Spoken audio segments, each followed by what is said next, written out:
Music NFTs are dead. Well, at least that's how it appears.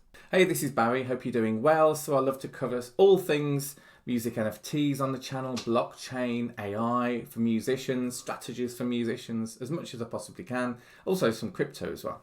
So hope you're doing well. Music NFTs have had the worst month on record for sales. And this tweet really kind of goes into that. So I wanted to cover it on this video. So this is the NFT musician. So make sure you follow this guy on Twitter.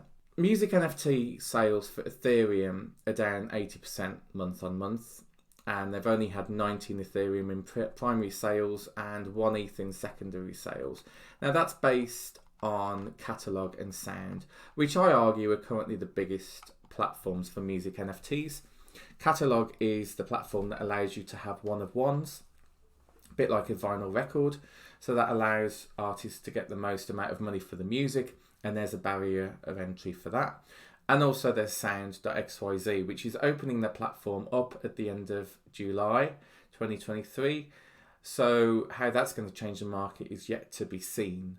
But they've only had, between them, only about 20 Ethereum sales in volume, which isn't great. If you have a look at this chart, just to have a look, this is by a website called Dune for like statistics. So you can see, I mean, I've been reporting on music NFTs for over 2 years on this channel now.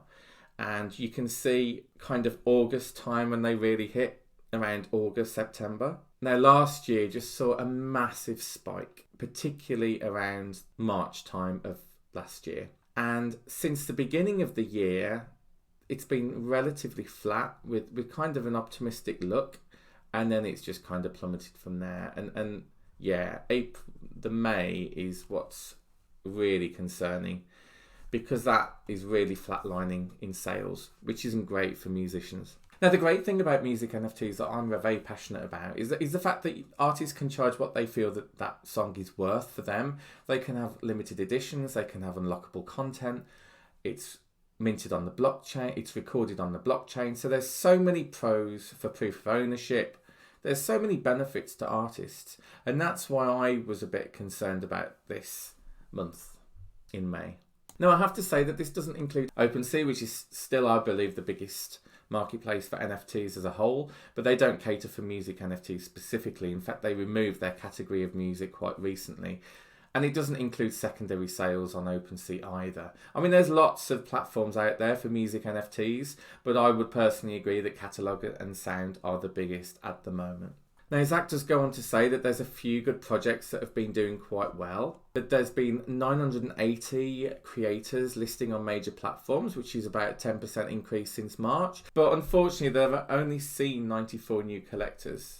Sound is still the dominant player in the market in terms of music NFT platforms, and there's about 116 collections that were actually minted.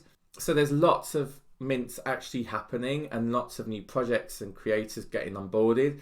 It's just the fact that the market is down as a whole and people are just not buying music NFTs. In fact, this is a good example that Panda Jackson 42 has actually done. You can see the comparison between Catalog in that kind of blue here, to Glass Protocol, to Sound.xyz in green, to Mint Songs in purple. So it gives you a bit of an idea across each platform by month. And you can see Sound is doing very well, but even that's decreasing at the moment. So what does the future actually hold for music NFTs? I personally believe that they are going to get more popular, but at the moment it's a very niche market. Not everybody's aware of these music NFTs and what they can offer, which is one of the main reasons why I launched this channel 2 years ago. I think the fact that collectors aren't really that involved right now is not great. And it's true that musicians are leveraging platforms such as Showtime.xyz, of which I'm on as Cyber Monday, to get more Spotify saves in returns for NFTs, pre-sales access and raffles. So the NFT market seems to be going down the free tier at the moment, and certainly Showtime.xyz is an amazing platform to check out. And I did a video on that previously on this channel as well. Zach feels that there's going to be a comeback. I'm pretty confident that there will be. I don't believe that this is the end for music NFTs, but getting the momentum will be challenging going forwards. I mean, don't forget we're in a bad recession at the moment. Worldwide, there's issues with food, there's issues with interest rates going up, issues with people's mortgages as well. So it's tough out there.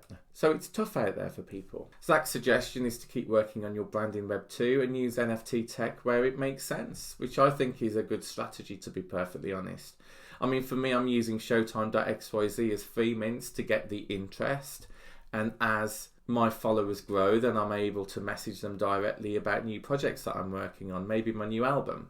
So Panda Jackson 42 on June.com has actually done these metrics, which I think are great. It's a bit like a music NFT dashboard. So there's been nearly 4,000 music NFT editions created, over 2,000 one-of-one editions created, and non-one-of-one editions created, over 1,700 of those. Then you can see the gross by platform per month, gross by edition type per month. So this is an interesting one. So this talks about, okay, the blue is one-of-ones, and the orange is non-one-of-ones. And you can see that there's 235 non-one-of-ones and only 72 one-of-ones. So they're definitely rare.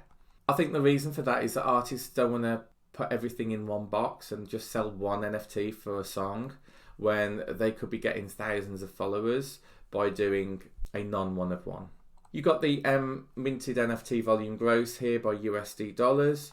You've got various statistics here as well to look into. Some primary versus secondary data. So yeah, lots of statistics to go through. You've got information about catalogue in the top row. You've got Glass in the next one down. Mint songs in the third one. And Sound.xyz in the bottom. And as you can see, Sound XYZ volume in USD is huge compared with the others. This is how many total creators there currently are. There's also been concerns about the gas fee, which is particularly on Ethereum not great right now. Looking at this ycharts.com, where I look at the Ethereum average gas price, you can see, I believe, a big reason for this is the fact that during May we had this spike in gas fees. I mean, that's 155 to do a mint, which is just absolutely crazy, and that's now plummeted back to 26. So I do believe now that gas prices are going down for Ethereum, that should really make a change for June. So there you have it. I don't believe that music NFTs are dead. I just believe that they are struggling, and hopefully now that gas prices have come down, that might sway the market right now. I also believe that when Sound.xyz does open up at the end of July, which is the main music NFT marketplace at the moment, that could really change things. So if you're interested in that, make sure you subscribe to the channel, give this video a like, let me know what you think in the comments, and I'll speak to you on the next one. Take care. Bye.